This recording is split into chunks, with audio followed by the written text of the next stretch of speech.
And we're back here once again with another episode of the MSK show, and this is going to be episode 339. So I hope you guys had a great day, and I hope you guys have a great weekend that is ahead of you. And in this episode of the MSK show, I am going to be having a conversation with the Creatorverse once again, and this is going to be his second appearance on the show.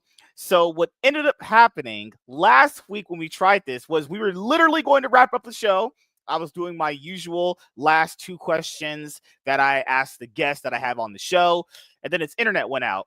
And then the problem with when internet goes out, I don't know if that's going to be for a minute, 2 minutes, 5 minutes. So I ended the show because I genuinely don't know, honestly, when it's going to come back. So that was just mega unfortunate that we were literally at the end of the show and it just decided to, oh yeah, your internet decided to give a big giant middle finger to me, and just said, fuck you, you're gonna have to do this again the following week. So we were gonna do it on Monday, but I had Doc on that show because that was the last time that I could actually get Doc for the rest of the year. So I just ended up moving our show to Friday, and we were going to start at 6, but it turns out my brain was just stuck on watching this Yu-Gi-Oh anime spinoff on loop for too long. And then when I realized, oh shit, it is literally almost 6:30. I was like, damn it. Okay. So technically I only failed you. Not as much as my dad, okay? So my dad failed me worse, but I did not fail you as much as my dad. So I am technically better than my dad. Would you agree with that? Yeah, I think so. That's good Lord.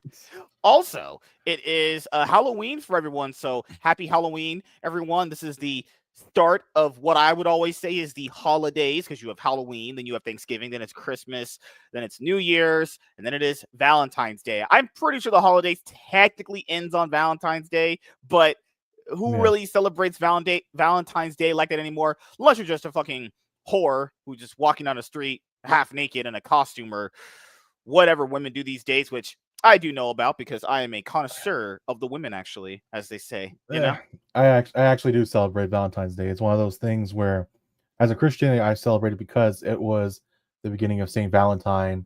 It was a way to honor him and honor the work that he did to marry people in secret during a time frame in history when it was forbidden to marry people by the emperor. And so to basically counteract that, he married people. Saint Valentine married people in secret, and it was a beautiful pastime. And the culture has changed things, but I believe that there is love. I believe that there is a reason for it, and that is a reason to celebrate. Forget the commercialism. And chocolate, that's still fun. It's still a delicious treat. Then again, when people say chocolate's overrated, just depends on which chocolate. So the chocolates that I would consider overrated, anything that's considered like special dark is usually pretty disgusting and bitter. Do you remember those old chocolates with like the cherry inside of them? They would be like kind of like in a dome round shape. Oh God, those are disgusting. Ugh. Good Lord. So it just depends on which kind of chocolate you're getting. If you're getting like normal chocolate candy, even those can be pretty hit or miss. Like anything, if Hershey Special Dark was one of the most bitter, disgusting things I ever put in my mouth. Now, to be fair, my wife would say the same thing about me when we have sex. So it just depends on, how you want to classify chocolate, obviously. But Valentine's Day for single people is usually pretty terrible. But even when you're with someone, it's like that day that's the excuse to be like, hey, let's just do something. But then again, when you have kids, that always pretty much complicates things, because I've learned that if you have kids, everything's just pretty much about them, and all the day revolves around them. So like when I was younger, when you would have things like Mother's Day and Father's Day, I was like, why is there, all of us kids were like, why is there not a kids day? And one parent went, every day it's kids day. And it's like, I didn't get that when I was younger, but yeah, literally every day is pretty much kids day at this point now. You try to make sure that you don't put anything inappropriate in front of them, like as far as media or anything in school. And you try to make sure they're not like beating each other up, fucking hell. I remember being younger and just being like, oh, holidays are always the funnest thing. But then again, problem when you get older is like you become jaded on life. You're like, everyone eventually becomes Wolverine, even though they think of themselves as becoming like Superman or Batman. Actually, no, everyone becomes Wolverine. They just kind of do their own thing and be a loner. Also, the last episode you were on, I think, was like episode 26, actually. I think that's the last episode you were on before this, because yes, episode 20. That was like a year ago. So, goddamn. Yeah. We'll start from there, then we'll kind of move into talking about some other things. So, we'll start with this. Your comic book, The Legend of Tal. Are you still Yes. working on that? I'm, Okay. I'm still working. I'm still working on it. I had in the previous stream, as I said previously, I've had a lot of little bumps in the road, things that can't kind of came up that kind of unavoidable. Ceiling fell on me, prevented me from drawing because it messed up my hands and my legs, and I had to relearn how to walk. And I did it. I can walk again, and my hands, they're functioning. Like, except one of my fingers is kind of screwed up still, but it's there. I can draw, and so I've been redrawing entire pages because of actually at this point I had to redraw an entire comic book because of multiple issues that arise. Because it arose. I mean, it started with the pages being not formatted correctly, and then files getting fully erased because the software basically did it did not transfer any of the files over during the backups. Whenever my tablet got crushed with me under everything, and so I've been drawing now finally on a computer-based tablet. Is now that I got my computer up and running again. Well, this is a different computer, but the computer was not operational for a while too, Yeah, which imagine. prevented me. So for basically 7 to 8 months of that year that I've been gone, I've been redoing everything. But it's actually given us the opportunity to kind of reframe the story of the Legend of Town and kind of make it to where basically the character is a lot more. He's more family oriented in his origin stories, and Hmm. his motivation is not like Spider-Man's, where he's trying to avenge or trying to kind Mhm. of he's not motivated by vengeance of any kind or any sense of moral responsibility from the loss of somebody. Instead, he's motivated Mhm. by simply protecting his family. He wants to protect the family that he has, keep them from danger, but also learns that his family of protection, his field of view when it comes to being a hero becomes more than just protecting his family, but also fighting for the people that he's now involved around. He's around Mhm. his environment, his neighborhood, basically, and he is trying to keep danger from them because he knows the danger that they're unaware of, or to some degree, he knows that there's a bigger picture at play because these criminals called the Jinsei are Mhm. trying to essentially take over the world. That's their goal, but they already kind of have on some level. They're inserted in every field of view in the city and different cities across the world. But his hometown in a place that is kind of tucked away, his whole village basically got burnt down to the ground, and so he moved to the city and to a city far away to kind of hide from them. But generally speaking, this danger that follows him there, and he finds that the danger has kind of encapsulated this entire neighborhood without them realizing it because they are being protected by an even larger organization that no one else will know about. Not even the most of the Jinsei knows about them. So they're very there's a shroud of darkness all over all of every part of this story, and he has to fight through it. He meets other heroes along the way, and he's going to eventually become part of a larger universe. But his story is one that involves martial arts, it involves Yeah. family, it involves lots of different things that we're kind of accustomed to in comic books that has, I think, in some level has been lost in storytelling. The nature of family and loving one another and respect and honor and dignity and purpose and finding the purpose of fighting fighting the good fight and standing up for what's right, even if it So means you're gonna have danger. The Legend of Tal 80-page book, or is that gonna get Yes, reduced?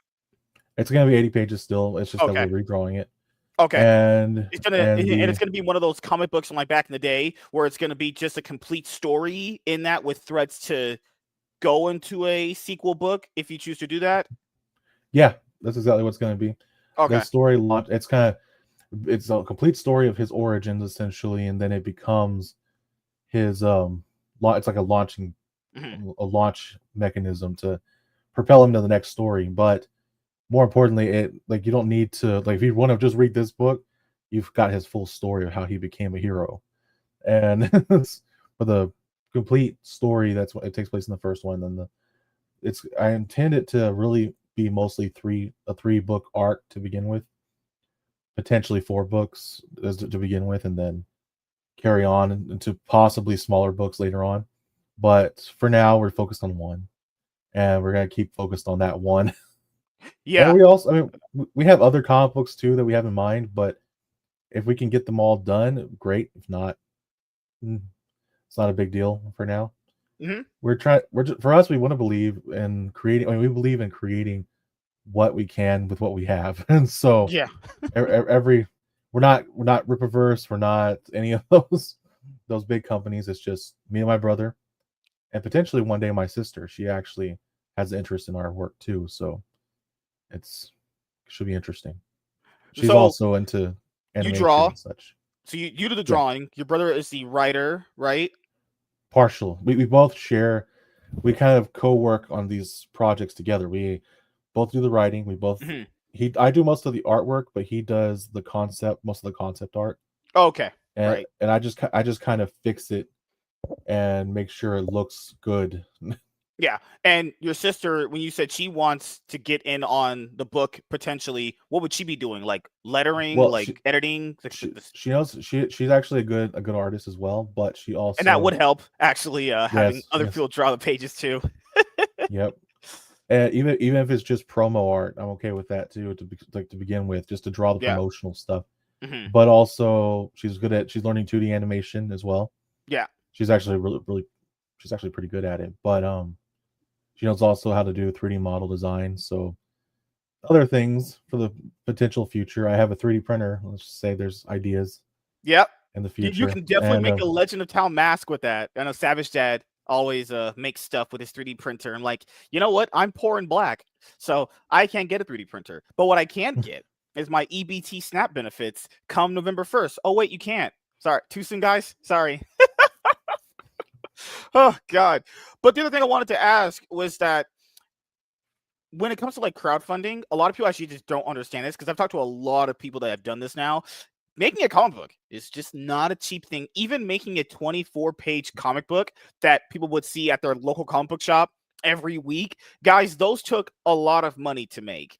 And it's still just surprising to me that they're being sold at $5. Guys, that book that you bought for $5 probably cost that publisher like $6,000 to make.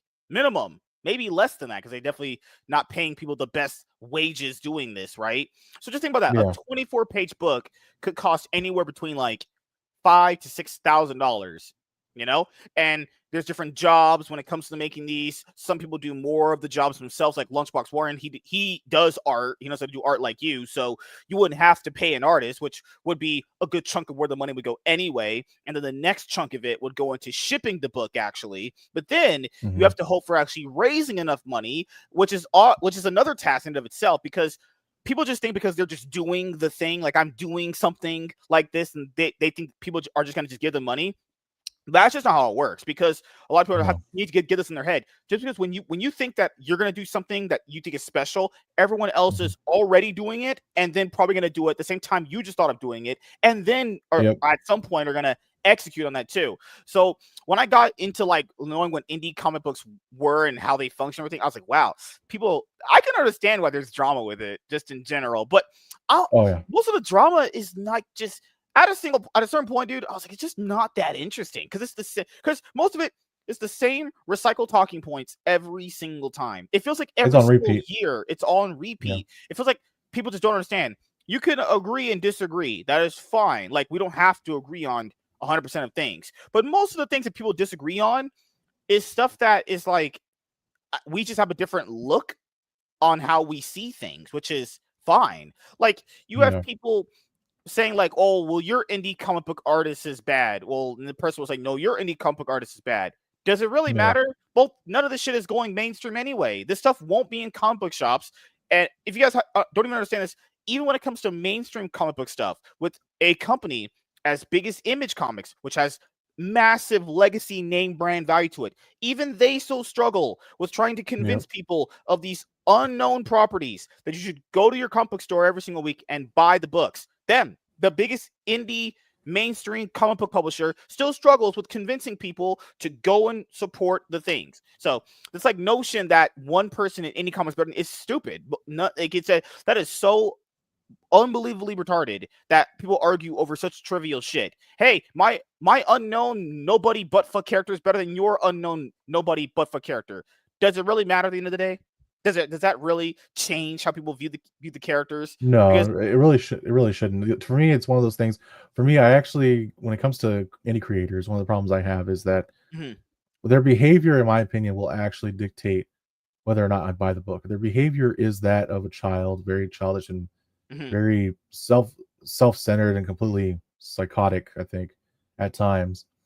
They will affect my intention of buying the comic book. However, there's also the other issue. To me, I think price points have become an issue as well. A lot of comic books, because things have gone up in price because of shipping and handling. And I can't say whether or not it's because of tariffs or because of anything, because there's no excuse for places in the US. There's printers already in the US. There's no mhm, and they haven't gone up in price for the most part, mhm. unless you live in other countries.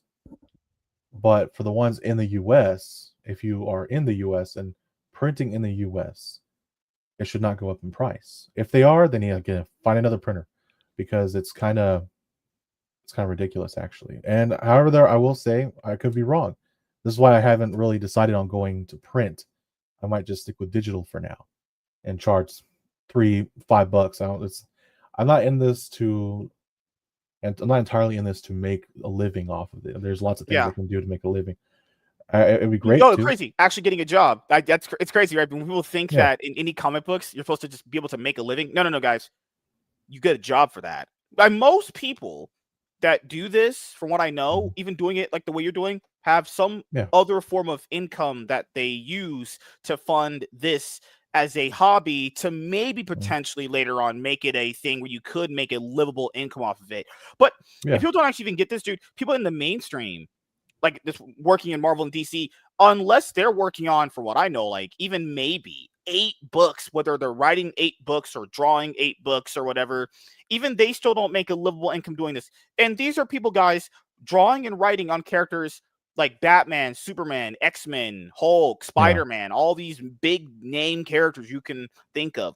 If they themselves can't make a livable wage, oh sorry, if these people work for Marvel and DC, the artists, the writers, the letterers, and all those people can't live off of doing this, what do you think? How in the world could you think you could do it for characters that nobody knows about? Remember, they can't Yeah. even do it with characters that people do know about.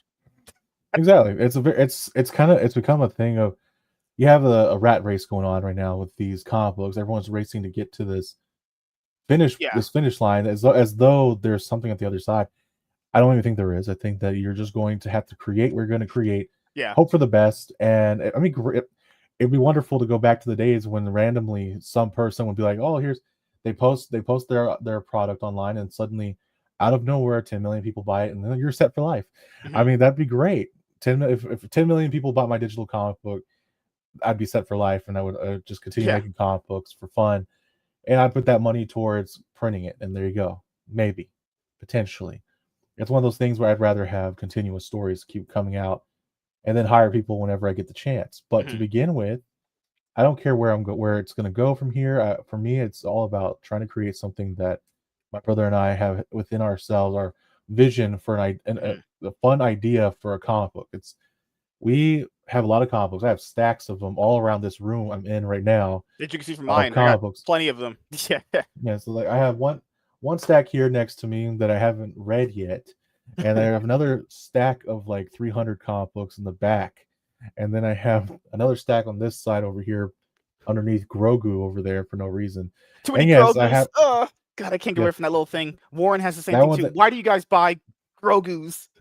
I bought that one because I liked the first 2 seasons, Yeah, and and I got him because it was on sale, and he was an animatronic version of him. mhm, He moves. he moves and makes sounds, and I even did my first video on YouTube, I believe, was a recording of him doing a Michael Jackson moonwalk to Smooth Criminal.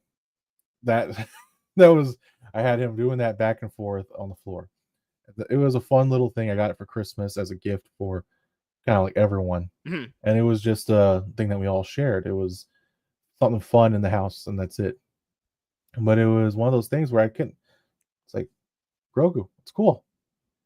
If you get Grogu wet, what the heck? If you get Grogu wet, they multiply. That's true. Why? Yes, it's true. Warren has proven that if you get just one, they just all suddenly start appearing.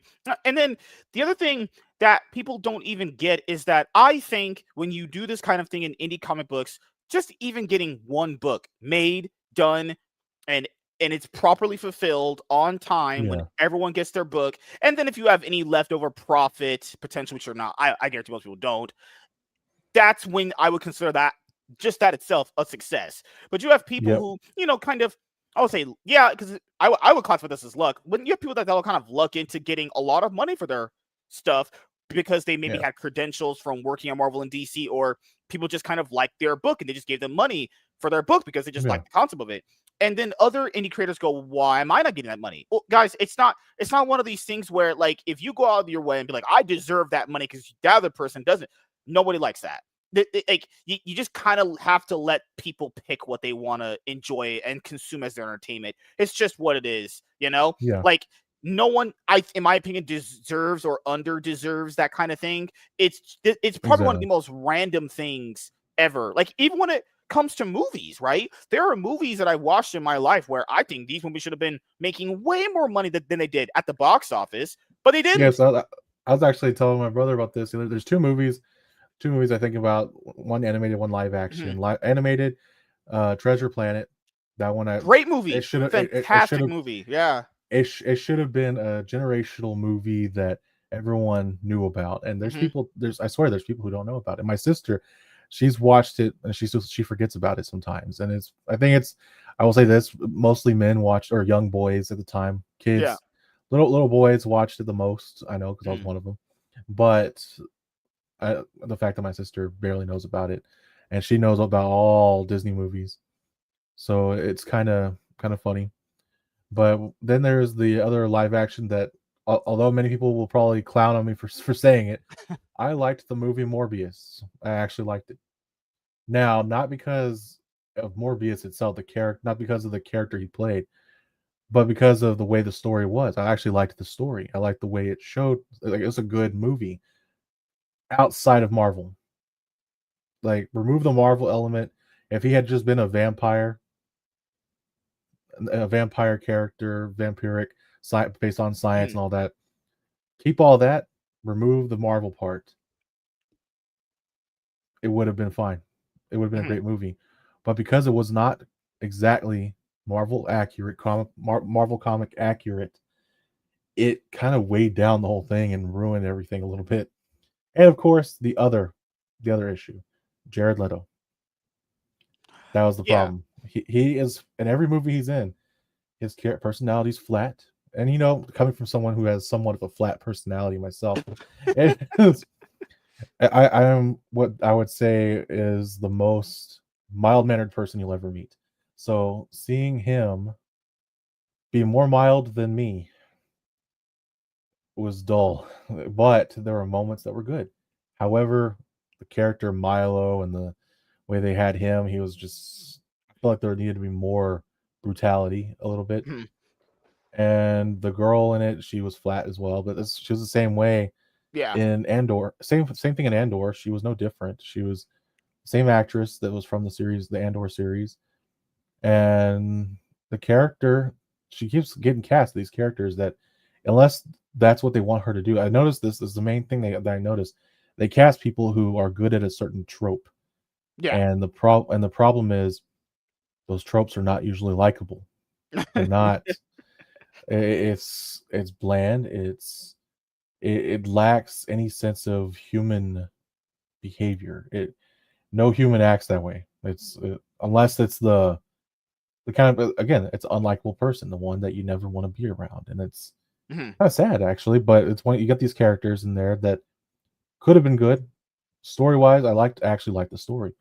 Needed better acting and needed a better direction. In fact, I'd say if they had cast someone like Dracula Untold, the actor from Dracula Untold, I can't remember his name, Oh, the life of me. fucking hell. Who was that? I haven't heard of that movie in fucking years. Another good movie. That's another one that I actually watched the That's the other one that day. came out in 2014? I think so. Yeah, you're talking about It Luke was actually Evans. Luke Evans yeah, Luke played him. Evans. Yeah. He was actually he was pretty good in that role as well. I felt that movie was also good, underappreciated, Yeah. but a little bit too short. I felt like the movie needed to be a bit longer, like another 30 minutes or another 45 minutes added to it. It felt too fast paced to some degree. I think it needed Yeah. more. I think Again, the problem with Morbius, and like just not even what I personally think about it. I think given they delayed it a lot. They delayed the movie a yeah, lot because I think they wanted to remove enough of those Spider-Man connections. Because yeah, remember, eventually they were supposed to actually make and put Spider-Man in one of these future Sony's whatever the fuck the universe is called. What was it called? Sony's Spider-Man universe, SSU. Yeah, Spider Verse. Yes, the Sony Spider-Man universe. They were supposed to eventually have a Spider-Man appear. That never happened. And then come to find yeah, out, they could have always put Spider-Man in there. They just chose not to. And it's like, that I ruined don't it. It kind of yeah, I just don't get I just truly don't get some of these companies' decisions anymore. Like it's one of these things where if you are self-sabotaging yourself like that and there's no reason for you to do it other than you just think the audience is so dumb, they're just going to eat up anything superhero related. That's what Tony thought because Venom, the first Venom movie that came out in 2018, because it came out before that Halloween movie, the legacy sequel to the original movie, they came out in the same month that year. And yeah. Venom made a lot of money. It made like $839 million box office wise. Then the franchise, just in general, even with the Venom movies, had diminishing returns.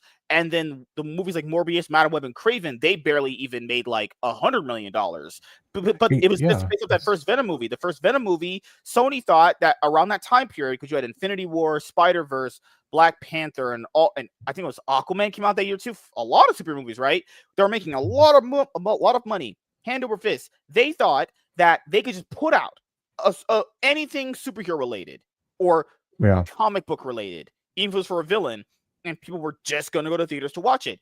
And then the tide changed, and people just didn't do that anymore because Yeah. they started at a time where it was at its essential peak box office wise, and then they were like, okay, the gravy train is just going to keep going up and up and up. Little did they know how wrong we were. In the box office for movies that's just only gone, I would say, down. Like you're going to have, I think, because a lot of it now, if you look at the numbers, it's a lot of outliers. Like Disney's movies made this much, Warner Brothers Yeah. movies made this much, Paramount movies have made this much, but it's very like top heavy. Like the bottom half is nothing essentially. Yep. Like theater It's attendance is down, as you've seen too, because no one goes to it's theaters a much lot. I anymore. mean, it's a lot of little things that it's added up. You have Mm-hmm. the character like the Venom movie, like you said, the Venom movie, it lacked Spider-Man. That was the main thing it lacked. Each one of those movies lacked Spider-Man. And Mm-hmm. honestly, I think it should have been Andrew Garfield. Honestly, it should have been Mm-hmm. his. That all those characters should have been tied to Andrew Garfield. That's the only way it would have worked. The the stylistic approach that they have in their movie making has always been very down to earth compared to the MCU. MCU, they still think that they're down to earth, but and I keep seeing the Spooderverse. The Spooderverse starring Spoot. Oh my god. Holy Oh crap. Good lord. But I think another problem that it's highlighted with like the movie industry in general, a big yeah, selling point for movies, people don't actually know this because they're too young. It's so fun to me how these young people come up in this kind of fandoms and communities and think that they've just discovered why things are as bad as they are, or because their mindset is like, it's just because everyone's blaming black people and LGBTQ people and all of you guys are secret racists. I just want to let people know this. If someone didn't like black people, or lettuce, mhm, bacon, tomato people. Do you think that they just started doing that? They probably didn't do that before you even born. It's not a new thing. If that were to be the case, I think those people don't understand what they're talking about because they're just too young to understand how these things came to fruition anyway. Most people couldn't even tell you Yeah. how a movie's even made, let alone how much money it makes profit-wise at the box office, even if it does. A big problem with movies now that I've noticed is the movies lack the stars being able to sell the movie. So like back in the day, we used a movie Yeah. like Mr. and Mrs. Smith when it starred Brad Pitt and was it Angelina Jolie? They did the movie. I think that was one. Yeah, where Yep. people generally loved and still do to some extent love the actors and actresses that are in these movies. Even if the movie wasn't that good, you wanted to watch it because that actor or that actress gave you a performance that you were consistent with time and time again. And you have ups and downs, obviously, like Nicolas Cage and like Tom Cruise, like people like, right. Yep. But nowadays, what really hurts movies, the more I've thought about it, the stars not being able to sell the movie or be the actual draw of it really hurts. Even The Rock can't get people to watch his movies anymore. He was at one point the Yeah. biggest movie star in the world. He can't get people to watch his movies anymore. That's a big problem. And then it doesn't Yep. help because social media opens actors giving these interviews. They've always given these interviews, but they've been so bad recently where they just literally say the most absolute, most retarded thing on this planet. Yeah. They'll be like, yeah, the movie It's didn't do well because half my fan base is a bunch of racist Nazi bigots. Well, all right, okay. All right, just out of left field. Just all right. I'm just a bigot because I didn't want to go support this random movie that's not even marketed well. The movies aren't even marketed well anymore. You don't hear about yes, any of that these movies. trailers. I mean, look back to the original Spider-Man movie. Tobey Maguire, Spider-Man. I think it was Spider-Man 2. Actually, they did the Nickelback, or I think it was Nickelback, or was it Creed? It was Creed. I think it had to be Creed. You're Sorry. talking about the hero They song did. that they released for the They movie? yes. They It's the a great song. promos, Yeah, great yeah. song, but the promo for it, it was the way they promoted the film. You had this way of resonating with people who the average American, the average person, who would see that because most people kind of knew who these bands, Creed, Nickelback, and all these people. They knew who these people were because they were in football stadiums. They were everywhere. And now you don't have that. No one wants to know about Taylor Swift much. No one wants, I mean, except for some girls out there and a few dudes, maybe. But the reality is, it's not the it's not the common denominator. The ones that people connect with, the people that connect with these movies are nerds. And they can't even connect with them anymore because of the fact that they hate the source material. Movies are the creators of these movies hate the source material. They mock it, and then they mock the fandom, and so you have nothing. There's no support system. There's nowhere to be found a central point of connecting, a connection, a synergy between fandom and producer is gone. There's no connection between entertainment and the fans. That's it. It's the only fans they're catering to are the lowest common denominator, people who are addicted to celebrity culture, but not Yeah. cinematic culture. It used to be back in the day, it used to be the opposite. Like the movie would be the ultimate end goal to getting to where you Yeah, want it to go, and the celebrity drama or the actresses and the directors, that was just a part of everything. Now it feels like everything's just overtaken. Now if you hear something bad about a movie, then that means the drama just even oversees the movie. Like recently, with Scream, the new Scream movie coming out next year, and I love the Scream franchise. I've watched every single movie. I've watched the last two at the theaters. I really do love the franchise, given how up and down it can be sometimes in varying quality. But you have yeah, people who literally are out there being like, well, you know what? This movie's trash and it's the worst thing ever. We haven't seen the movie yet. This is a trailer, right? So, and they're just actively in there convincing people, hey, don't watch this because the actress got fired. I didn't agree with her firing. I don't think she did anything that wrong. But you yeah, have people that only care about latching on to the drama itself surrounding one of these topics. Then, hey, was this movie something pretty good? That's why I've been coming to this realization a few days ago, and even just yesterday. My coworker had this conversation. I think it was yesterday, or maybe it was maybe it was Wednesday. We're like, we don't really remember too many of these movies that we watch. There's very few movies that are actually truly memorable and rewatchable. I think one of the movies that I remember that was truly memorable and rewatchable was I would say Top Gun Maverick. I would say Top Gun 2. That's one of them maybe. But most movies I've watched since like 2021 have been pretty just like I watch them, pretty much forget him. You know, like I unless have someone asked me I, I'm, about the a, movie, then I'd I'm remember it. But I must have unk stats at this point. I'm 32, but somehow I have unk stats.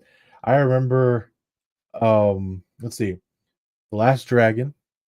I remember Enter the Dragon. I remember what's it called? Let's see. I remember a lot of kung fu movies. For me, I grew up with kung fu, spaghetti westerns, and you have some of the movies. I don't remember the names of the movies, but I remember the movies themselves. I remember the storyline of the movies. But the actors, yeah, most of them I like. Sometimes I don't even know the names of the actors. Back in the older movies, the 80s and 90s, those movies, Jackie Chan movies, he's the only star I could say that I remember for being the star of a film. And Enter the Dragon, yep, Enter the Dragon was the Big Boss. Another one was another version. I think it's an alternate title of one of the Bruce Lee films. mhm, And then you have, but I mean, each of the stories are pretty much similar. It's you have the main character visiting from another country. He comes to visit his family, and then his family faces dire straits, and he tries to help them. And then it's discovered there's corruption in their businesses and their environment, and then you have to fight off the bad guy and win. That's Bruce Lee to a T. All his movies. Then you have The Crow with his son, and you have, um, of course, The Godfather. You have those types of mhm, films. You have films that stand out, but they don't have, like, in today's world, because of celebrity culture. Everyone wants. I think it's because everyone wants to be a celebrity at this point in time. All these, because they were not raised with the desire to fulfill something great in society as a person. They were raised to become influencers, to influence the world. mhm, A lot of children, teenagers, young adults, 20 to 30-year-olds, they're all raised to some degree to reach people, to somehow become an influencer. And you can't. mhm, The ones who are influencers shouldn't even be influencers. They are just that because they happen to be that. It's rewarding mediocrity. It's we're finding new ways of celebrating mediocrity, as Mr. Incredible mhm, said, and mhm, it is in fact psychotic. It's, there's no there's no reason for this, but it happens. It's one of those things where the world latches onto things because it's easy, it's mhm, simple, and they gravitate towards it because it's new. But now, young adults, the Gen Z people, the kids, they are now finally starting to see. Some of them are starting to see the light, and they're just kind of like, I want to go back to the mall. I want to go. I want to go back to. yeah, Like, they're saying all. And last time I went to the mall was, I think I was about 19. I went to the mall, and it was all the teenagers were soulless. Their yeah. eyes looked like they looked like a dog's eyes. They looked Or they do that thing cold. where they'll be at a mall, or I've seen it, or Mm, they'll be like a Walmart or a Target or a Barnes and Noble. They'll be like at a Barnes and Noble, and they'll post a selfie or a little small short of them at the place, but then they're not even like yeah, in interacting with the stuff there. They just want to give off the illusion they're having some fun at a place when they're literally just not having fun at all. They just yeah. yeah, it's like those girls that are at parties that show off they're at a party through a video, but they're not actually dancing, they're actually doing anything, you know? Like it came to a point, same thing in sports too. Like instead of watching the games to actually get the full clarity of what's going on, people are just latching on to a bunch of narratives. I ask Yeah. people, are you actually watching the games? Or are you just consuming narrative? Because they're just jumping from narrative to narrative. It's like I can't tell, you know? I remember last time I watched the game was a couple months ago. Actually, Was it a I football stopped game? watching. Yeah, it was football. It's mostly rewatching, and because I missed a lot of it. And the reality hit me that a lot of these people are paying attention for some reason to the ones behind the camera talking, or the ones in front of the camera, or the Mhm, ones generally not the players, not the coaches, not the statistics of what's going on in the game. They're paying attention to what the ones the microphone are saying, and the ones mhm, who are promoting the game, the promoters and the spokespersons. They're paying attention to those people. I was like, I have never cared what any of them had to say. when I watch the game, I want to see what they can do. I want to see what these athletes can actually accomplish. Mm, Because growing up, I wanted to be a football player too. I was to some degree. I'm 6'5". I'm 200 something pounds. I probably could still play football if I wanted to. It's just that I'm not, because I'm not foolish enough to put my body at risk. yeah. And it's just one of those things where when I see these people and what they can accomplish whenever they actually do something great, instead of these, and I notice a lot of these games are kind of rigged to some degree, and they appear so to me anyway, because either that or these players sometimes are really stupid, but because it looks, a lot of the plays they do just look real. Anyway, it's just a little side tangent there. But when I see these sports and the different teams and let's see football, and I see my favorite team is for some reason the Kansas City Chiefs, but then it switched back to the Dallas Cowboys because they are my team. Mhm. They were, even though they suck. I'm in Texas and Dallas Cowboys. I gotta What about support them. basketball? What are the Texas basketball teams you would support? Like what? Because you have the Spurs and the Mavericks, don't you? I think I supported the Bulls. That they were my team at the Oh, time. okay. Yeah. I actually have a picture of myself as a kid where I still am wearing a Bulls T-shirt, not a jersey. I couldn't afford them when I was a kid, Oh, yeah. but I had a T-shirt of the Bulls, Chicago Bulls. I even have the only jersey I think I had back then was a fake one, and it was of the Toon Squad from Space Jam. Raider Nation. Oh God, Raiders haven't been relevant in 20 like I think all the Raiders have been relevant at any time we've been alive. I think Yep. Now I like hockey as well. By the way, I like yeah. hockey. I used to like baseball, but Mhm. I like hockey for one reason: it's cold. When you're in Texas, you look for ways to stay cold, and it's and the over here, because over here the coldest it gets is 70 something, or maybe Really? 50 something. Oh Yeah, Lord. rest of the time it's in the Dude, if 90s it's or cold over here, hundreds. there's days you'll walk outside, that shit is like 20 degrees. Like Mm. the atmosphere feels like it actually is stabbing you with how cold it is.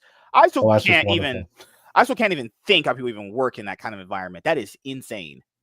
Yeah, I can imagine. It's over here when we get to 60, or one time we got down to 20, and we couldn't move.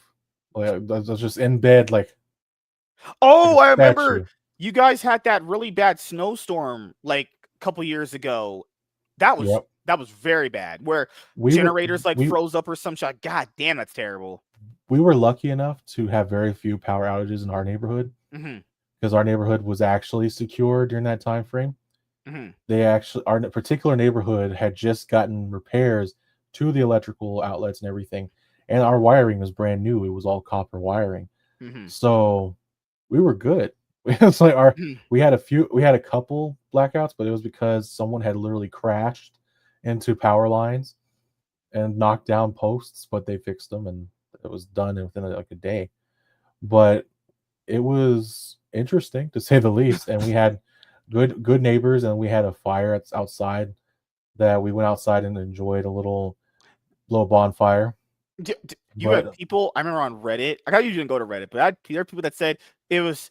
I literally couldn't even live life without the internet. I contemplated offing myself. Someone said I did the worst thing I ever could have did. I read a book, and I was sitting here. I don't want to laugh because that sounds fucked up. But when that person said I did the worst thing I ever did in my life, which was read a book, I actually just almost cried in tears. That's the worst thing that you could have done is read a book when you had no power. I'm surprised I could read it. My eyes would have been bleeding from the lack of light. If I had no electricity at all, then Oh lack of light. God, But no, it's like that that's where TV you get a show fire. Revolution that came out some years ago, but it got canceled. The 2 seasons on MSNBC because they're just horrible, horrible company. Where Yeah, like if people like lost the electricity for the premise of the show, and then they had to deal with like basically going back to like medieval times of like fighting with swords, and it was like the funnest show ever. yeah. But you know, all comes with season 2, and that came all weird and stuff. Oh my God! Apparently, the main guy was always in love with his best friend's girl because that's always what happens to these shows. These the weird, cringy soap opera shit always comes into play. Vikings. Oh, good lord, you guys haven't won crap. That's okay, guys. Eagles have won enough championships for you guys for a lifetime. You guys can win through me. Actually, if I don't have 3 monitors displaying things, I go into I got a monitor here, drawing tablet, which technically serves as another monitor if I prop it up or if I want to look at social media or anything on that side. And then I have my TV back there behind me. Also, it's connected, but I haven't connected to my computer yet. But that's because I don't have a powerful enough graphics card. I'd rather just have it separate. I just have consoles set up on it, and recently I connected my VCR to it with an adapter Mhm. until I can get a a used CRT. I had one, but it broke, How was so I had to get a I new don't one. think I've ever asked you this. How is food in Texas? People, from what I know, that always visit there or even live there, love it. Like Oh yeah, barbecues and all that stuff. There's but I mean, right. Ugh.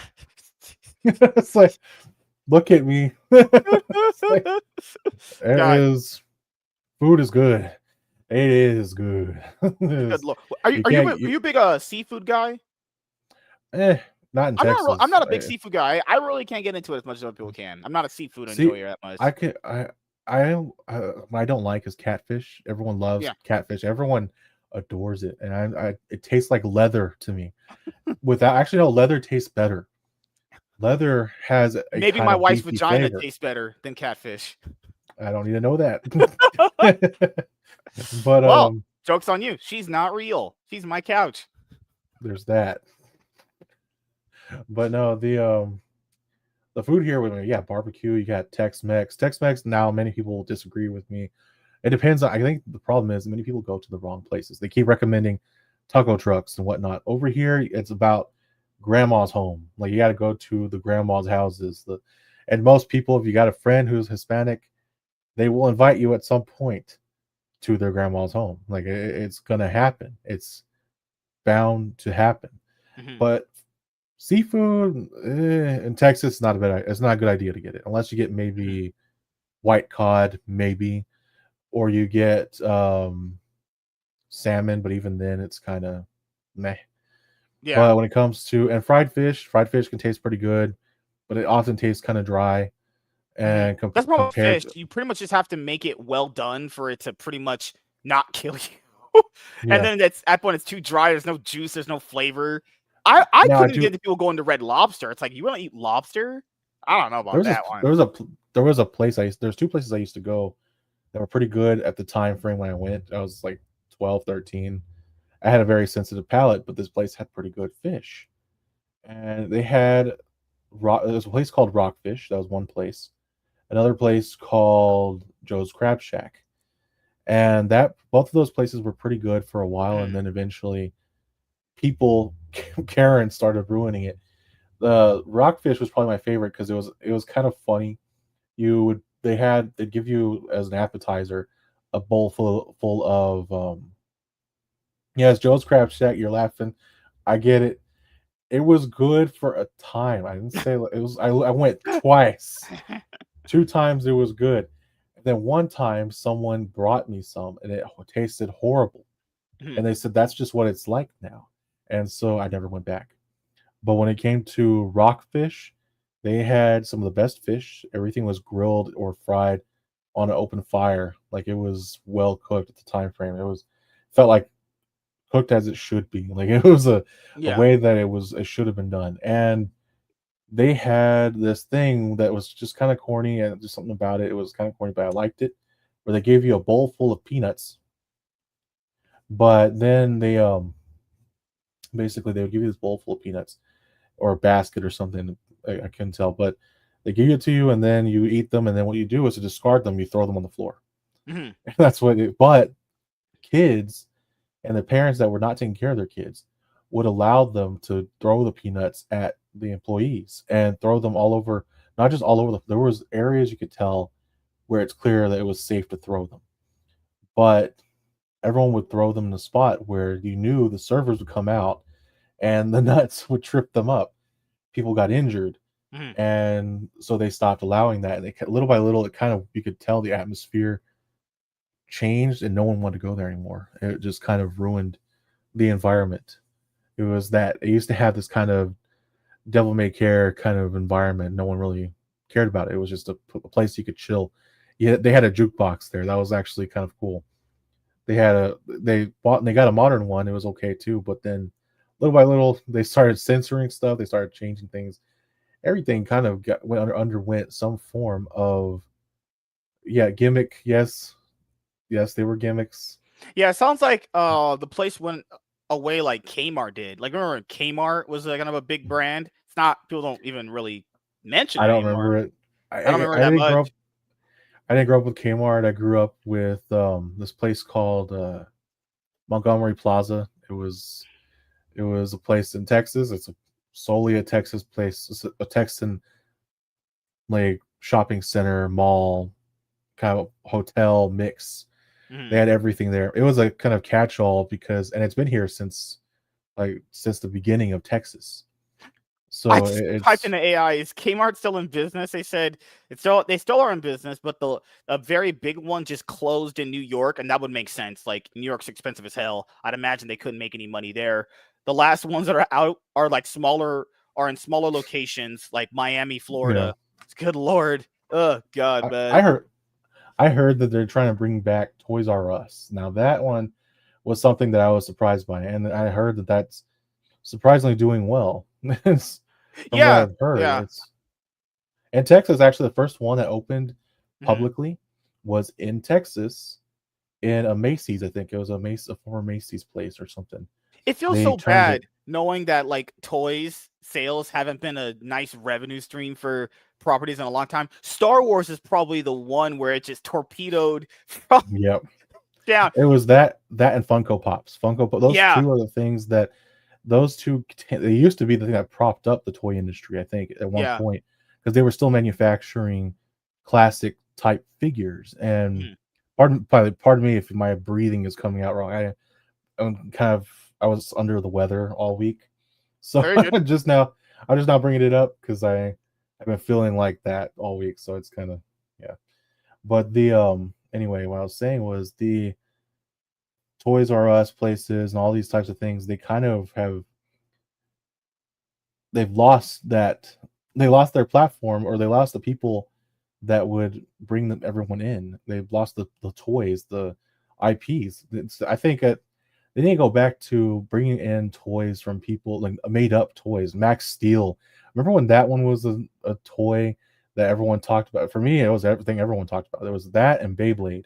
Those are Beyblade. the Yeah, those are huge. two toys. They're just made up nonsense. I even bought a couple of dollar Beyblades from liquor stores we had here, actually. Yeah, like these toys were there was Max Steel, Beyblade, and yeah, there were Bratz dolls. There were things that kids actually grew up around. Uh, but Max Steel for me was that was my go-to toy that was cheap that I could always get something for. There was always an accessory, always some toy to Mhm, get. It was action figure. It was the action figure that you could customize to some degree, mhm. actually, pretty much entirely. And yes, Beyblade. Yes, I'm actually surprised that it's still popular but mine was ridiculous. I had worked in a metal shop, got a tungsten ring, Mhm. made it a tungsten ring out of it was, at that time frame tungsten was it should not have been available to kids. But had one made and it was the perfect shape for my custom Beyblade. And I just broke all my friends' Beyblade. Just just ricochet almost got someone in the eyebrow. Like it was one of the best things to do. But then my cousins, they got their Beyblades. They brought in an arena. They had their own little arena made, and they kept trying to kill my pet lizards. They Oh, would put my lizard. They would take my lizards without me knowing, and they chopped off their tails. And granted, they grow back, but yeah. if it chopped their head off or chopped them in half, that's the end of that. Mhm. So I didn't want to I didn't want to risk it. And that at that point I was pissed off. I kind of actually killed Beyblade for me was my cousins trying to kill my pets. Like I wasn't allowed to have many pets because other my pretty much every one of my pets has been killed by someone. It was Good like lord. Why is I your had a life just full of death and destruction? Good lord, you are just cursed. I think so. No, I think what gets me is I'm so happy at the same time. I have such joy, and I think that's just a blessing. But anyway, those toys were a fun little staple that people don't have today. They don't have the staples. They don't have little things that give them that connection to figures and ideas, and it's what stirs the imagination. I think Mhm. that's what's lacking, and kids don't have that anymore. They Max Steel was one of the things. Like I said, I pinpoint that they even try to bring it back, but the character looks so soy. He looked so small, and it was a teenager. That's why they made him a teenager. Mhm. Max Steel was this cool kind of badass spy, kind of modern American James Bond type character, and it was just kind of one of those figures that you can get any kind of clothing for it. You can get all these jet packs Yeah. and things that you special cars. I had all of those things. I was a huge collector because they were cheap. They didn't cost $200 to $300 to get these things. That's the other issue is the cost of these things. That's because manufacturing has gone up on these Yeah. products, and it's not because of tariffs. It's always been this way. It's been going up steadily, drastically Yeah. for Do you think it's because last 10 years. it's because all the time they use the slave labor to make it over there, and and the shipping costs to give it back to us to get the product over here? Is that what really drives up the price? No, I think they're just arbitrarily raising the prices so that they can pad their wallets. That's about it. Well, that I, you might be right though, because toys, from what I've seen in these stores, they just don't have that sell effect that they used to. yep. Like even for me, I won't say buy toys, but I'll buy something that look cool to have like displayed, right? But Yeah. even Hasbro has reported that their toy sales have been down, especially with properties like Star Wars and Indiana Jones. Even with Power Rangers recently, I don't know if you actually heard this, but they're going to do this series called the Reignition series. We're going to start with Mighty Morphin once again and then proceed to the next series after Mighty Morphin. Because people have always said in the Power Rangers fandom, why don't we get stuff that's not Mighty Morphin? But Mighty Morphin sells the best because it's the original. Yeah. That's what everyone remembers, right?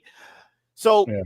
that Reignition series for Hasbro, hopefully it does good for them. But if Power Rangers isn't going to be a big seller like that anymore, because that is a franchise that, you know, people have come in at different points in it, but there's not an ongoing Power Ranger series right now for a person to Yeah. just jump into. I remember like talking to Rogue Hero, and he had said first Power Ranger series one of his nephews watched was Power Ranger Samurai. If you guys know, Power Ranger Samurai came out like in 2013, 2012, something like that.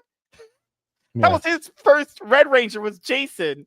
Well, or Jaden. Jaden. It was Jaden from the Samurais. And it's like a lot of these new properties, or sorry, a lot of these franchises, without like a new series to kind of keep them in cycle, they kind of, I'm Yeah. not saying lose relevance, but that's kind of how most people get to like a property. They maybe jump on at the newest thing, but then discover there's a previous series before that, Yep. like Ben 10. Ben 10 had the original Oh, series. Benton. That one I'm very disappointed in because I loved all three of the series until Omniverse, the animation became wonky and weird. There's Super Sentai. The new Sentai seasons would be legit impossible to use. They're They are super wacky. super. Also, they confirmed that Super Sentai is ending after 50 years. Has to be due to ratings, stuff like that. Like, these kind of concepts were really cool back in the day when, you know, we Yeah. were growing up. Even when we didn't know about Super Sentai, which is connected to Power Rangers, right? When you use the footage and everything. These kind of things are just going to be eventually just losing most of their fan base because, you know, what else can you do after, I imagine after 50 years, what other Power Ranger idea could you do? 50 years.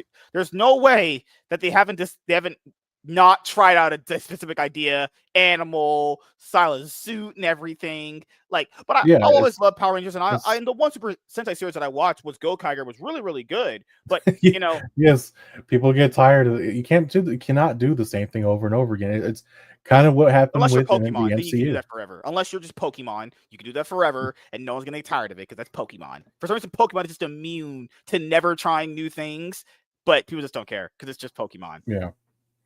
I mean, personally, I never liked Pokemon to begin with. Oh God. I didn't Oh grow up with God. it. It was all my friends were obsessed with Pokemon. I was obsessed with Jackie Chan Adventures. I Like remember that show. I remember that show. that Yeah. one was fun for me. I was like, when are they gonna make talisman toys? And they never made them. They never made anything for the Jackie Chan series. I could never find a single toy that was related to it. I feel like that's why the show failed. If they had made they if they failed the merchandising, that's where the real money's made. Mm. It's like if you're Yeah, gonna yeah, and imagine that if your consistent revenue source, which was the merchandise, which was the toys and the hats and the shirts and everything, if they don't yeah, sell, where does your other line of profit come from? Because they're paying most of these people up front and hoping that the merchandise they make enough money from that to keep it afloat, yeah, and you get new seasons of these TV shows and new costumes, and they can go bigger and bigger and bigger with each show. But without getting that consistent revenue source, and the consistent revenue source also would be your ratings, right? People don't, I don't know how it works in Japan. Here in America, you would know this, right? The ratings is what gives you your money. If your show just has dipped so far down where no one's watching it, you don't get any money, because then you get less advertisers on your show and all yep. that shit. And I mean, just look at there's a lot of animes that, by the way, have ended abruptly because of the fact that it's clear that they know when to cut off. So yeah, they're smart, they're intelligent, they understand basic economics and mm, and show running. Now they're over here, they will cancel a show arbitrarily, even if it's successful. So it's not just about the numbers; it's also about whether or not it brings in revenue, and revenue is key. Revenue, it's all about the money. or It's I'll all give you an about example where. of this. A lot of people don't remember that. Remember that Ultimate Spider-Man PS2 video game that came out? Yeah, Even though that game is praised by a lot of people and it's just beloved and loved, it never got a sequel because it never made enough money. So that right there is an example, and there's a lot of examples of quality doesn't always equal people going supporting a product, no matter what it yeah, is. You know, happens with movies, happens with TV, happens with video games. Like some of the best video games ever made never got sequels because they just didn't sell well and justified the yep, sequel at that moment in time. You know, like they're not even exactly. gonna, like, I'm not a Sims guy. I've never played a Sims game ever. People have been asking for a Sims 5 forever. That company Oh, ain't gonna do a Sims 5. I think I played Sims once, and it was with my cousin. We were playing it, and it was just I got bored. I ended up playing RuneScape, Oh, RuneScape, and another game. Yeah, that yeah. that Yeah, I was love that back when game. it first. That's when it first came out, and it was a blast. I haven't really got into it because it was afterwards, after like the first 5 years or so, I stopped playing because I got into, well, girls, and and whenever you want to hang out with girls, you don't play video games that often. That's true, It's because that just is for it's just nerds. yeah. Now, unless of course you meet a girl who actually likes games, which I wish I had known that she did, but that was she had found out she did, so Mhm. I could have been playing video games with her. But it's one of those things. I didn't think girls liked video games because none of the dudes let on that it was possible. That was a thing. Now my friends would confirm this or deny this. And back then, girls were not as prevalent in environments where there was gaming. And people may think that's not true. It's true. There's very few. There's very comparatively by metric, you will never find an equal amount, 1-to-1, female to male ratio of gamers. So you're never going to see that. It doesn't exist. If you do, it's because they invited them. Someone paid these people to be there, or they were simply not gamers, or they were mobile games. And I Or don't they count that use as gaming. arguments like, "Oh, men wouldn't allow us to play games." Yeah, people. Yeah, Yeah. men didn't allow you to go purchase a game console on your own and hook it up in your house on your own and play Yeah. games on your own. Because I don't understand. Before streaming became a thing, when you played video games, you either invited friends over to play them, or your family saved up enough money, got you a console, and you just bought games and you just played solitaire by yourself Yeah. without streaming. All girls don't understand that. No, getting into playing video games is one of the easiest things you could do, barring if you have a good amount of money you can save up, or a job. You just Yeah. start gaming. Nothing ever stopped them from gaming. People need to understand this. Gaming is largely catered towards men.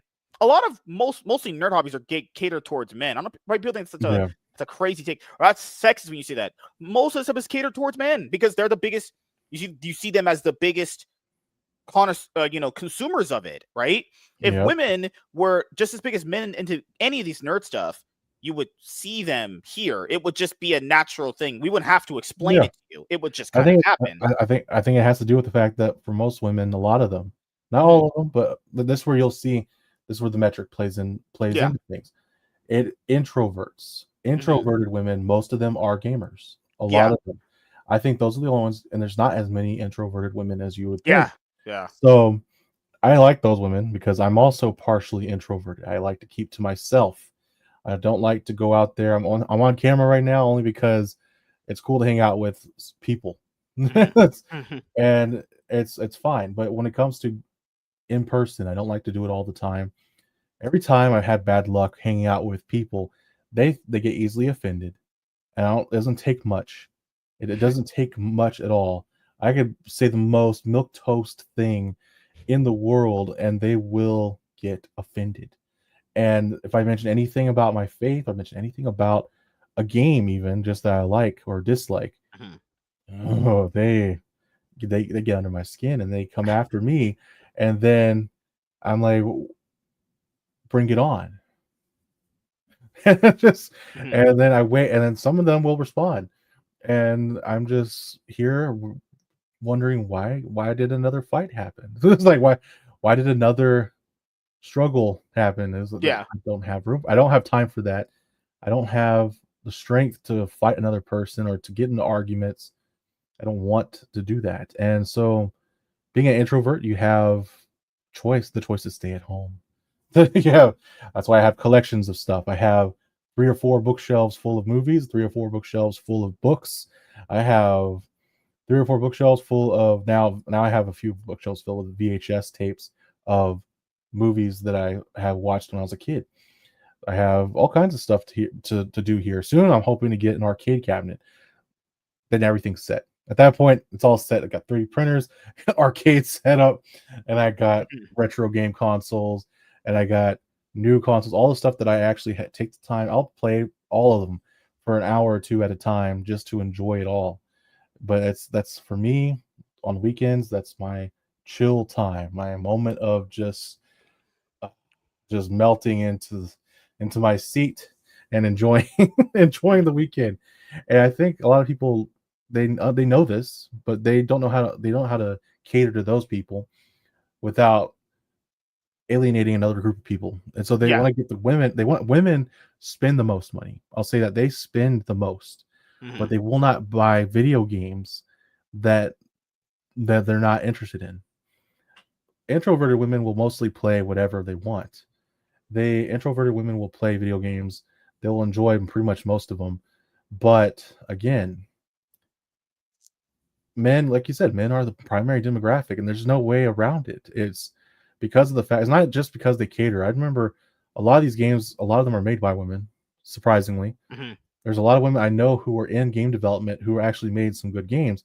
But the reality is there's a mindset. What men and women, there is a difference between them.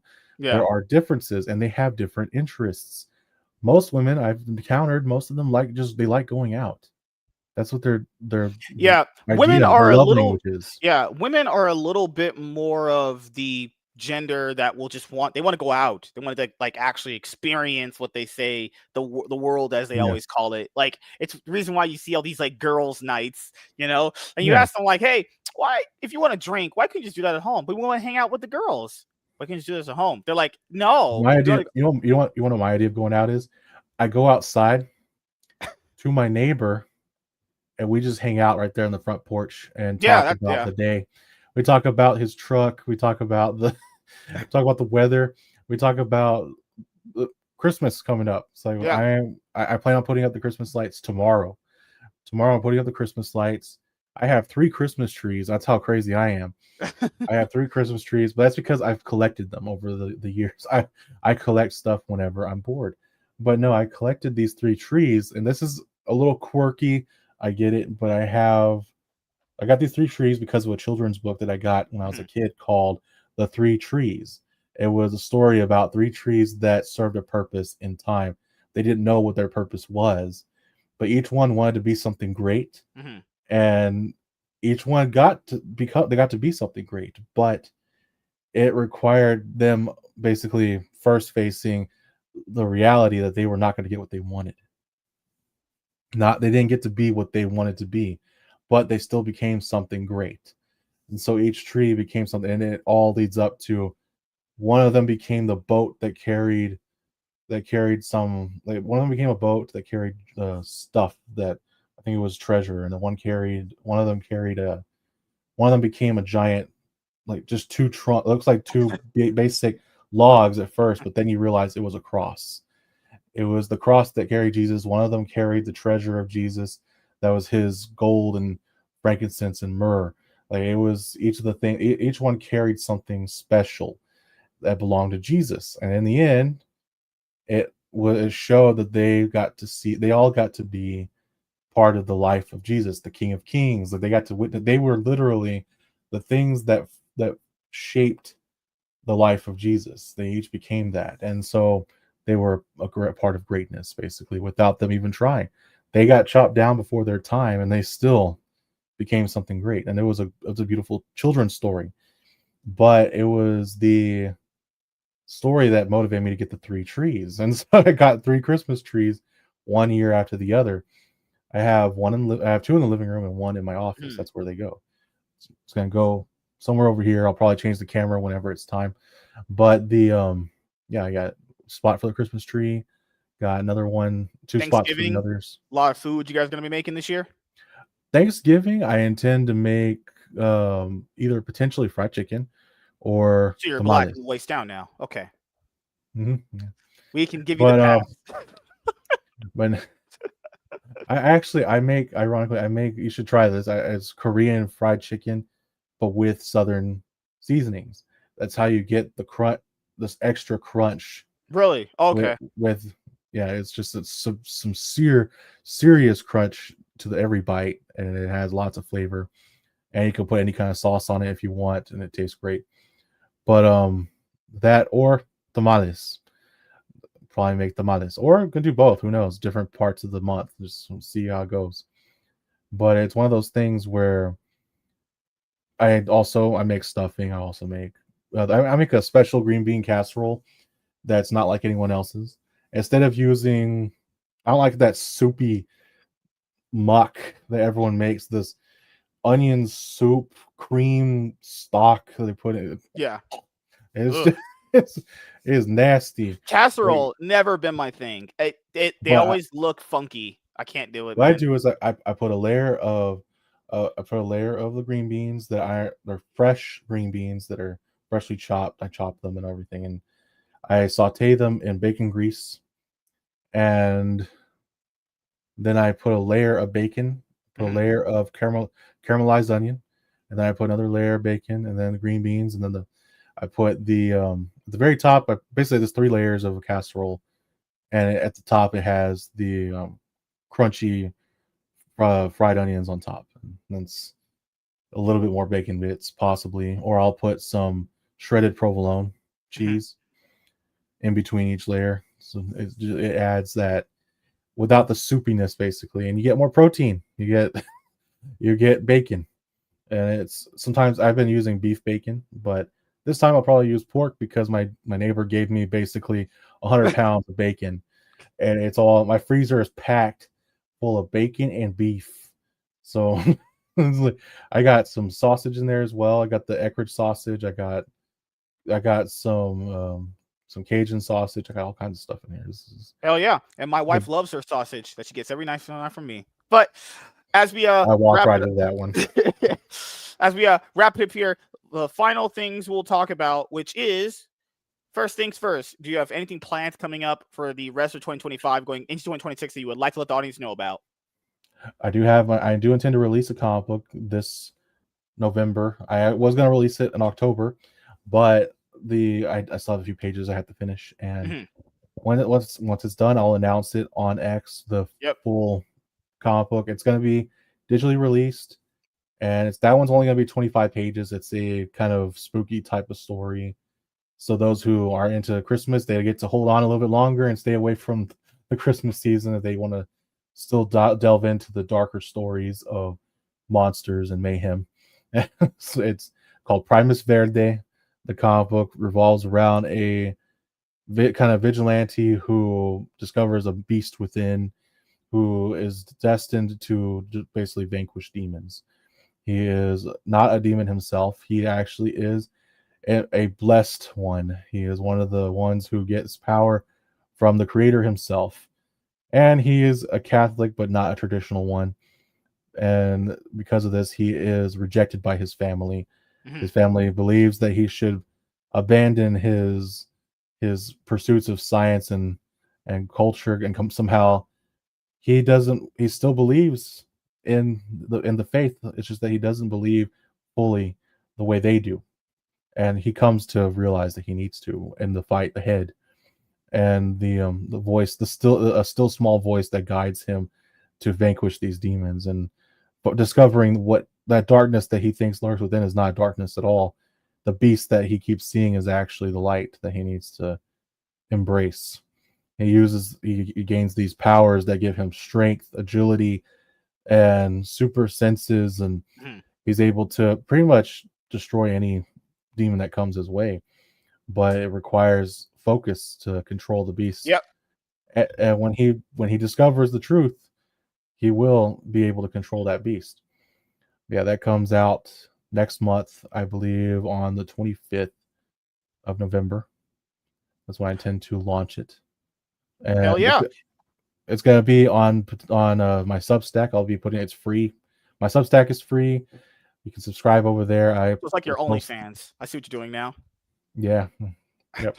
Substack. I am going to be posting also free comic book pages Mhm. for other comic books. That it's kind of a.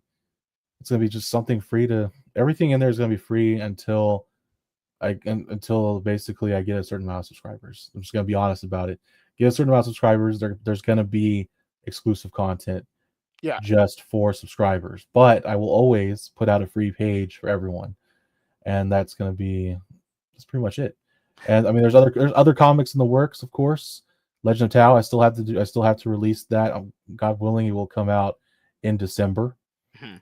But it's because that one's a bit bigger. And it's a lot. It's a lot more time, and it is kind of our first real comic book, the one that has the most pages, the most story and depth. Compared, the other one's more of I'd say, if anything, I'd say it's a gimmick. It is a gimmick. It is just a way to get readers in to see our work and to see our storytelling ability. And if it sucks, oh well. But I think it's gonna be great. I think everyone's gonna love it. Hell yeah. Can't wait to see what's going to come out of it. And last thing I'll ask you is, do you have any shout outs you want to give to anyone in particular and anything else you want to say before you head out? I want to give a shout out to friend. Let's see. Oh, one second. A friend of mine, or not really a friend, more of a new acquaintance, Jared. He has a new comic book coming out called Oh, I know Athena. Jared. Yeah, he Yeah, has the Athena book that he's yeah. having currently funded on Him. Kickstarter. Yep. And his work, I honestly am surprised by. I was shocked because I didn't. I know he's a fan of comic books. He has a very in depth scope of knowledge Yes. that he Mhm. has when it comes to these things. And right now, my mind is kind of kind of traveling here. But yeah, the idea behind it, I want to promote his work too. I think he's cool, and Mhm. he I reached out to him and I shared his work and it's pretty much that's all I wanted to say. Oh, and uh, another shout out to CS Johnson. She has her Discord coming. This another issue of her Discord comic book coming out. I It should think be she on already issue released it digitally. 3, right? Yeah, yeah. I think she is also working on issue 4 and 5. She's already I think got them written, Crazy. A but white lady has a comic book based around a black character. mhm. And it's easily the best thing I've seen in recent years for a black character, I remember especially. I did read it. I never did a review of it, but I know I did read it. It was pretty solid. Overall, it was pretty Yeah. solid, you know? It took me back to Static Shock. Actually, to me, it Yeah. took me back to the days of Static Shock. The show. It felt like watching a show in a comic book, and I think that needs to be something that more people need to explore. I feel like kids, especially when they read it, they'll be able to Yeah. kind of grasp comic books a bit better. Dingus, what's up, man? So, we also have to look forward to you live streaming on YouTube because you do that consistently now, right? You live stream at Yes, least what, once a week, I think? I I try to stream at least every single day, Monday through Friday. But Mhm. this month has been a difficult one. But last month I was doing pretty well. I was actually doing a daily stream every single day around 7 p.m. Central. That's when I do my time frame, my stream. I do a draw stream, and now I'm Yeah. actually gonna be switching things up a little bit. I'm gonna be doing pretty soon more commentary type stuff on comic books and art as well, but mostly just comic books and the ones that I support, not the ones I don't really care about dogging on comic books, just the ones I want to talk about. I want to talk about good comics and Yeah. not toxically, of course. I am a balanced. I actually try to give a balanced review. Sometimes there's some negativity. Uh, Screecher was one that I recently was going to do a review on. I still intend to do it. I think it was one of the best comic books for kids in this generation. Mhm. It's one of those more lighthearted comic books Yeah. done by the Phoenix Press. He's done some pretty good work with it. I don't like all of it. I think the artwork has gotten better. However, I couldn't get the fourth issue this time around because honestly, it was just too much. It was $35 and for a physical copy, and it was 20 something pages that I'm not going to pay Think like almost shipping costs $2 per too, because page. the shipping costs would No, make it that 45 anyway. no, actually, this is cool. $35 included shipping. But Ooh. the thing is that's still about $20 or $25 for basically 25 pages. You're paying $1 per page. So I guess if you're Mhm. okay with that, that's great. But for me, $10, $12, I'm willing to pay that for a 20 pager, Mhm. $15 even. But $15, the art needs to be a little bit different, more detailed, I think.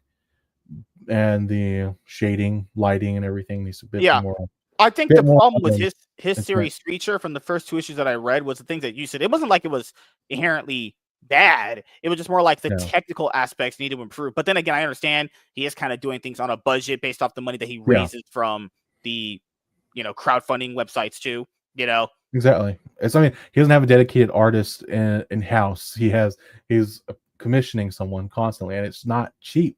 I charge too much for him as it is. It's like I was like What, I you don't charge wanna about work for the Marvel DC artist rates I that they I do pretty much charge their rates right now, but he it's like $150 per page, Yeah, that's what and they it's pay, yeah. That's yeah, crazy. So 100 times 20 pages will give you what yeah, you guys, that's just art. That's just the art. Then not number mhm, printing the book, shipping the book, yep, and all the other stuff that goes with making this stuff that we love called comic books. ex But yeah, it was exactly.